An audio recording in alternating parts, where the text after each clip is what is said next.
Welcome back to First Watch, the series on my channel where I let fate decide the next movie that I'm going to be watching and reviewing. The only rule is that whatever the movie is must be something that I've never seen before, and no surprise, I ended up with a Western. Now, given the fact that I slept through all my history classes in school, we'll just say that Westerns weren't ever really in my wheelhouse, so I haven't really seen many of them in general.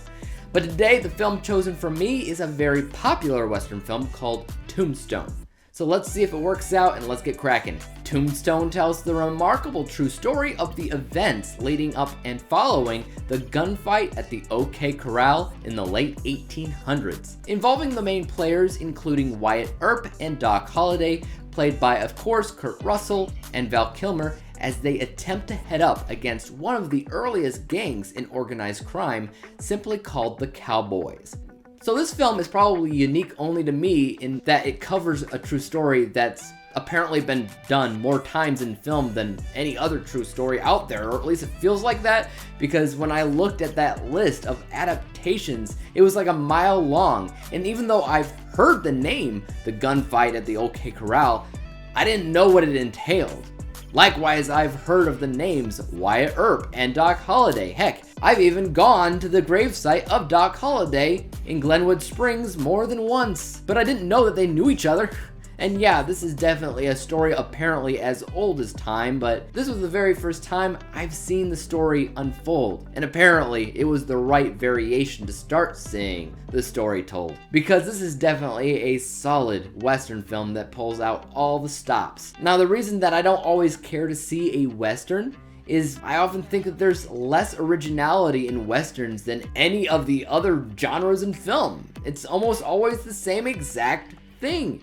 You got all these people living out their lives, nothing's going wrong, that is until some kind of bearded bad guy comes into town looking for a fight, and of course there's the local hero of the town that needs to intervene, and usually there's a shootout.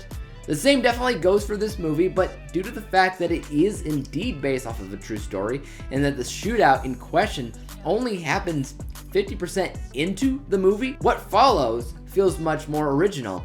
And this is actually pretty darn engaging as a whole. It does feel original. So you have an insane cast. It was insane back then, but made even more insane today because some of the cast members in this film found their fame later in life. Not only do you have people like Kurt Russell, Val Kilmer, Sam Elliott, and Bill Paxton, but I actually saw other people like Powerhouse Boothe, Stephen Lang, Billy Bob Thornton, Terry O'Quinn, Michael Rooker, and so many others that just kind of show up randomly. Took me by surprise to say the least, but they all do a great job. The most surprising though, and what I would consider to be the MVP of the film, was Val Kilmer, who he pulls out a really great accent and performance for his role as Doc Holliday, and I'd venture to guess to say this is probably one of his best performances ever. I may not be the biggest fan of Westerns out there, but there's definitely a handful of them that I wouldn't mind checking out, and Tombstone was definitely one of those films. Seeing all these famous characters together in one film reminded me of the Avengers, but in the Old West. At least it did before I realized that it was a true story. Maybe I should have paid a little bit closer attention in history class, right?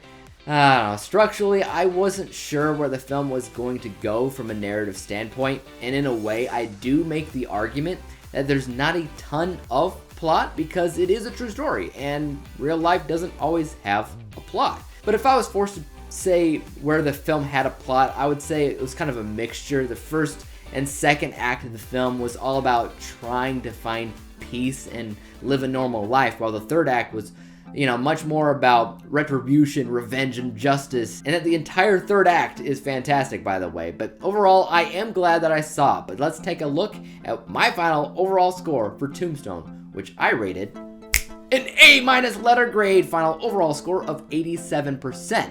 There's little to hate about this film, even if you're like me and you don't necessarily like watching Westerns at any given point. There is a reason to check this out. So if you haven't yet, I recommend it, but if you have seen it, please leave your thoughts about it in the comment section down below, as well as let me know what your personal favorite Western film is. As for YouTube, you guys know what to do. Hit that like, subscribe button, and bell to be notified when I come out with my next installment for First Watch.